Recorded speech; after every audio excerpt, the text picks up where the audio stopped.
welcome to another episode of Literary Gladiators, the show where we discuss and debate literature in all of its forms. If it's written work, it's game. Let's meet the panel. Trevor. Hi, I'm Maury. Charlie. And I'm Josh. And today we're going to be going over a work of poetry, one that I first came across because our Charlie and my very own instructor, Dr. Moores, read it in at an open mic night.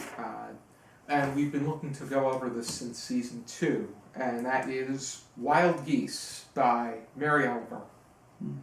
And one just crapped in my car the other day, I'm not going to lie. Geese are known for doing that. They say it's good luck. And yet we still feed them. I don't. You probably don't have to. You're not really supposed to feed them. You're not supposed to, yeah, but... And they're not supposed to block the sidewalks at college campus either, but they do that. I did There's a detention pond nearby. They'll, Alright, that's good. what do you got for a question? Okay, the discussion starter for Wild Geese is, would you consider this to be an enlightening poem, and if so, in what way? In what way? Well, yeah. It is definitely an enlightening poem. I can tell you right now what the poem's telling me anyway. I don't know about you guys, but it's definitely telling me two things. The first thing it's telling me is be yourself. The second thing it's telling me is everyone is different, but in general everyone does the same thing. But you have to make it your own type of different. That's what I'm getting from it anyway. No, I think that in a way that point can be, it could be viewed that way. I see it more in I see it in a larger picture though. Don't be afraid to be yourself. Don't be afraid to live life. You know? I see it more so in, I see it between, I see it among three ideas, and there's the extra one where I just see, when I go outside and see wild geese flying, I feel that... Duck and cover. I feel a sense of ecstasy. It's an ecstatic moment in my mind. And where, Because they're free, they're alive. And they're flying to be. And of course where you live too, it's very wildlife oriented. There's a lot of wildlife where you live. Yeah, I do. I love going outside Same with my backyard. either seeing them fly or seeing them fly from my window. It's such a good feeling. But You ever seen the Wawa logo? It's a Canadian goose. the what I get out of it though is either it is for believers an encounter with God. There's that moment of enlightenment through nature. And if you're looking at the geese and at nature in itself, we place so many expectations on ourselves than geese and others in nature do. Like Ari's saying, being ourselves means not to overthink and worry about the expectations that are expected among who we are. Sounds like the sad story of Henry almost. Yeah, I remember that one. I think that one... I think a little different. I different lens, but same... I have a discussion question. Go right ahead. Would you consider this poem to be transcendental? Well, Yes. I do see I would sort say of a George Harrison vibe to it. My way of thinking it is enlightening is... what I'm getting out of it is do what you will or do what you won't. The world goes on without you. It's exactly... It's the... Mary Oliver, she uses the term meanwhile frequently. Meanwhile, the world goes on.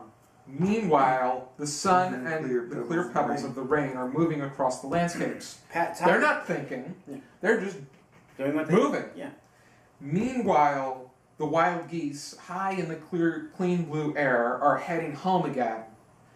They're not thinking about where are we going to stop to drop our excrement. They just do that on their own. And then at the end, it's like, everything around you is going to offer you a place here, and it's up to you whether you want to choose to accept that place in the family of things as it ends. The way in the family of things. And if I may, I'm in agreement with all of this. You do not have to be You don't have to be any specific type of person. You You don't- just need to understand what's going on around you.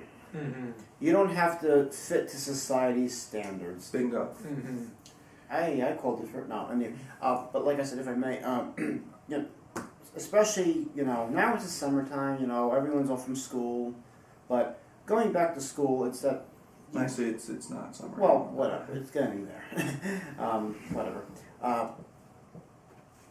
But otherwise, You don't have to fit that like let's say you're going on a date with somebody. You don't want to have to feel like, is my makeup okay? Or obviously Go for as me, yourself. yeah, just go. Don't and if the person overdo it. if the person doesn't like it, it's on them. Yes. I know she Don't take it to the grave with you. She wasn't able to make it to the session, but I think this is a poem that Gina would really appreciate. Mm-hmm. I feel like, Gina, if you're watching this, I feel that this is a poem that you should probably check out, and I think you'd really enjoy it. Mm-hmm. Yeah, I definitely agree with that. I think that it's very enlightening in that way. It's refreshing in a way. Mm-hmm. It's good to read after a long day's work. Has anybody read the self-help book "Who Moved My Cheese"? Heard of it, but not read it. I think that there's a lot of reflections of that piece in here because it explores both the animal in that case it's the mice and the humans, which are the little people. The mice sniff and scurry just when there's no cheese, they go look for more automatically. They don't think about whether or not more is going to pop up. Or Also, the humans, set hem and and rest. haw, decide to think about. They think about all the different scenarios and what this can happen, how that can happen. All This reminds me of Hitchhiker's Guide to the Galaxy.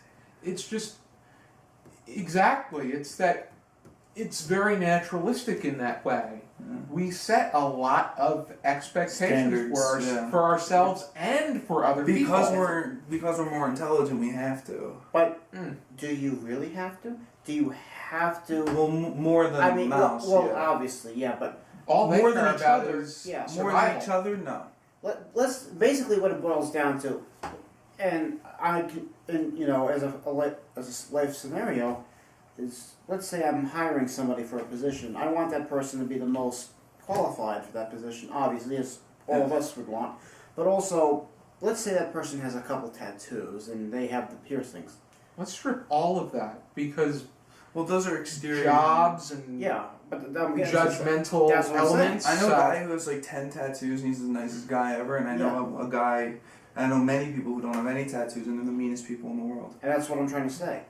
Don't expect society. What I'm trying to say. I remember one time I was watching, going back to Sad Story of Henry again, I was watching Thomas the Tank Engine, and I remember there was this song about not to judge a book by its cover. There you Oh, go. one with Terrence, the trucker. Don't judge a book by its cover. Don't judge a cookie by its taste.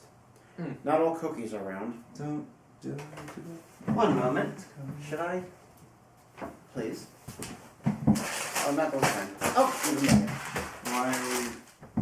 In reference to what Charles had said, What did he say? don't judge a cookie by its taste. So I said not all cookies are round, as is to say not all heroes are hips. This cookie is square. Yes, I know. That's what I'm saying. Well, not all cookies are round. 3 of these things are not like the other. But which one of those are not the same? Duh. Mm-hmm. Like I said, you don't feel, and if you're watching this and you feel oppressed or, even if you feel like crap, just don't let, oh, am I good enough? Yes, you are good enough. Don't feel that, even though if you may have the boss or the supervisor from Hades, Mm-hmm. this too shall pass. Don't feel that you have to live up to every little tiny thing. Final thoughts? Everything I think just said. this is interesting poem. I think it's a simple poem. I think even kids could probably understand this if you were given to it. Maybe having in a curriculum for 5th or 6th graders, possibly. Probably even younger. Possibly. Maybe even younger. I would think that if you're looking at transcendental works as a greater whole, that would be a good way to introduce it. As much as I don't care for transcendentalism and transcendental works, this actually is a very good poem. and I enjoyed reading it and trying to analyze It's it. not transcendental the way that Emerson or Thoreau, Whitman. because I don't like I'm not a huge fan of either Emerson or Thoreau, but this was really This is more Good. modern, so it's not. It's more so. It's not really getting at an academic message, but more so a simple one. You know, Well, this I also- this episode of Literary Gladiators is brought to you by Cinnamon Bun Oreos. We They're can't- chewy. the way I see it, I figured Um, if you say that we're the not kids affiliated will with probably- Oreos there. probably understand this one easily. If the kids understand this poem a lot easier than the adults do, particularly the kids of the next I generation, wouldn't say easier. I'd say all I can say about it is our world may yet have a fighting chance. Thank you, dear God. Only for the children can we live. I think that literature does speak wonders when it comes to greater understanding. Mm-hmm. Yes. So, like I said, and it's the life saying, life is short, eat the cake. Mm-hmm. I'll leave a link down below to where you can find this poem. Thanks. These are actually really good. Be sure to join us next time for another episode of Literary Gladiators. For now, keep Keep reading. reading.